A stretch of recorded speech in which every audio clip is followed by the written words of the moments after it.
Hello everyone, இன்னைக்கு கத்திரிக்காய் உருளைக்கிழங்கு சட்னி எப்படி செய்யலாம்னு பார்க்கலாம்.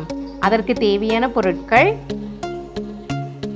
கத்திரிக்காய் 6, உருளைக்கிழங்கு 4, தக்காளி 5, சின்ன வெங்காயம் 10 நம்பர், பச்சை மிளகாய் 6, கருவேப்பிலை சிறிதளவு, மல்லி இலை சிறிதளவு, எண்ணெய் தேவையான அளவு, கடுகு 1 டீஸ்பூன், மல்லி 1 டீஸ்பூன், சீரகம் 1 டீஸ்பூன், மஞ்சள் தூள் 1 டீஸ்பூன், உப்பு தேவையான அளவு. இப்போது குக்கரில் கட் பண்ணி வச்சுருக்கிற கத்திரிக்காய் உருளைக்கிழங்க போட்டுக்கலாம்.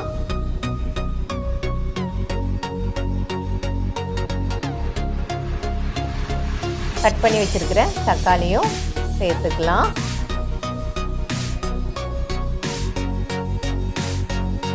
காய் வேக வைக்கிறதுக்கு தேவையான அளவு தண்ணி ஊற்றிக்கலாம்.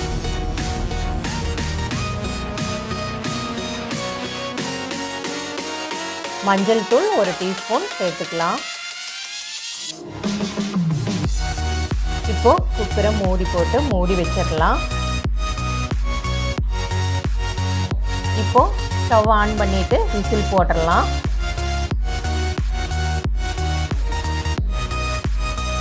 காய் நல்லா வேகிற அளவுக்கு விசில் விட்டு எடுத்துக்கலாம்.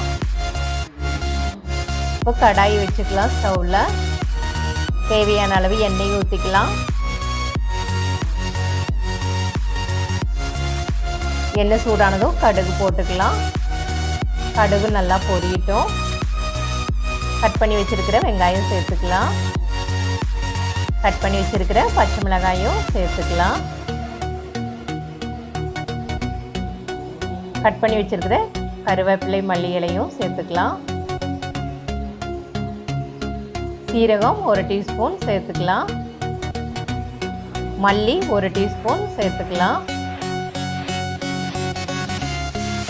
இதெல்லாம் சேர்த்து நல்லா மிக்ஸ் பண்ணி நல்லா ஃப்ரை பண்ணி எடுக்கணும். இதை மாதிரி அப்போ தான் நல்லா டேஸ்ட்டாக இருக்கும். கத்திரிக்காய் உருளைக்கிழங்கு நல்லா வெந்துடுச்சு.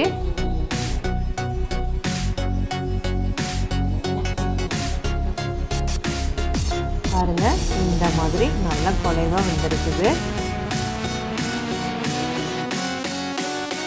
இப்போ தேவையான அளவு உப்பு போட்டுக்கலாம்.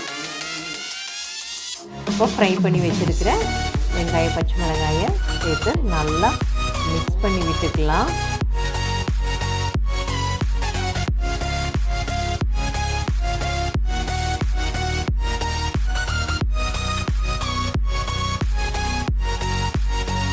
இப்போது மத்து வச்சு கடைஞ்சி எடுத்துகிட்டு வந்துடலாம். இப்போ பாருங்கள், மத்தில் வச்சு கடைஞ்சி எடுத்தாச்சு. இந்த மாதிரி கடைஞ்சி எடுத்தால் போதும். ரொம்ப நைஸாக கடைஞ்சி எடுக்க வேண்டியதில்லை. சூப்பராக இருக்கும்.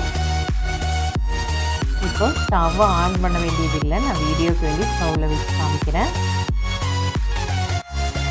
இப்போது கத்திரிக்காய் உருளைக்கிழங்கு சட்னி ரெடி ஆயிடுச்சு. இந்த சட்னி ரொம்பவுமே ஈஸியாக செஞ்சிடலாம். குக்கரில் காய்களை வேக வச்சு எடுத்துட்டு வெங்காயத்தை ஃப்ரை பண்ணி கொட்டினா சட்னி ரெடி. இந்த சட்னி இட்லி, தோசை, ஆப்பத்துக்கு சூப்பரான சட்னி. இந்த சட்னியை ட்ரை பண்ணி பாருங்கள். இந்த சட்னியை செஞ்சு சாப்பிட்டு பார்த்துட்டு எப்படி இருக்குதுன்னு கமெண்ட் பண்ணுங்கள். இந்த வீடியோ பிடிச்சதுன்னா லைக் அண்ட் ஷேர் பண்ணுங்கள். அடுத்து வர வீடியோவை தெரிஞ்சுக்கிறதுக்கு சேனலை சப்ஸ்கிரைப் பண்ணுங்கள்.